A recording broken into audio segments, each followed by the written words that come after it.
All right, App State, Clemson. Clemson, 17.5-point home favorites, 53 the total.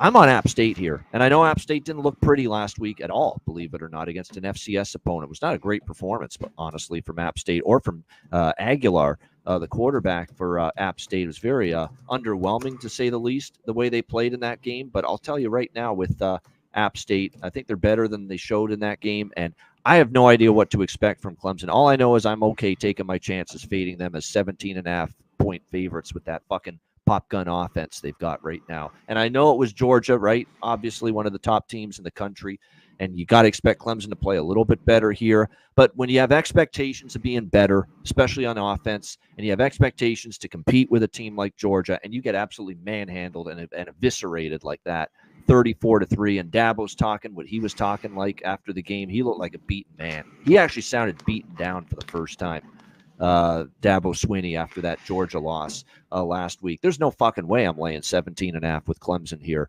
in this spot. Now, I know App State at times, they've been Jekyll and Hyde in these step-up-in-class games. If you look at it in the past, they've had some games where they've got absolutely crushed, by some of the power teams that they've had to face. If you look at last year, there was a couple of games that were ugly. But I will say this. They had the North Carolina game in overtime. They lost by 6. They showed they could be competitive there in that game. They only lost by 2, North Carolina, the year before, 2 seasons ago. And they had an 18-point dog upset win on the road against Texas A&M 2 years ago. App State went to College Station, beat A&M 17-14. September 10th, 2022, as 18-point dogs. So there's actually more good than bad when we've seen App State step up in class, getting points as a big dog against Power 4 competition.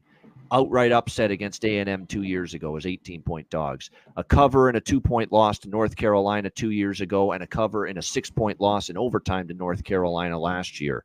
You put it all together, App State or nothing for me in this point spread range. What do you think here, C-Mac?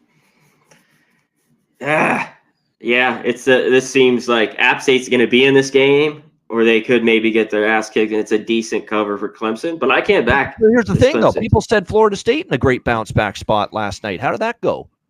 Not me. That's not what happened to Florida State Monday night on Labor Day against Boston College. Has me less interested in Clemson in this game for a bounce back.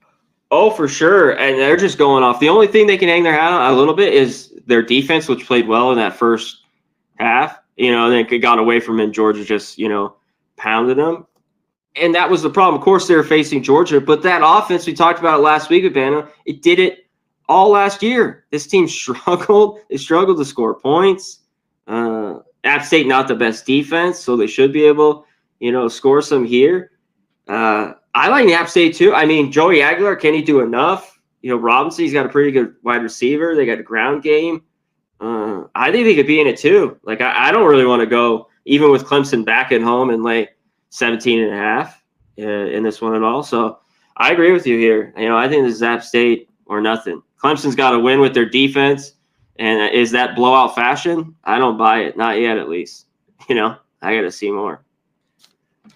They do have to shore up the run defense a little bit, App State. That would be the one little area that I'd be concerned about. They've had some problems, and Clemson should. 3 rushing yards. Phil Maffa is a hell of a running back. That's one of the strengths, you could say, of Clemson's offense is their running back. Phil Maffa is pretty good. But where are the playmakers at receiver? I mean, Brenningstool's okay, but he shouldn't be your second receiver. I mean, Tyler Brown and Antonio Williams are okay, but there's just not a boatload of great wide receiver. And we've said that now for a few years about Clemson. This is a program that was growing these phenomenal receivers year in and year out, and you just haven't seen it as much here the last couple. All right.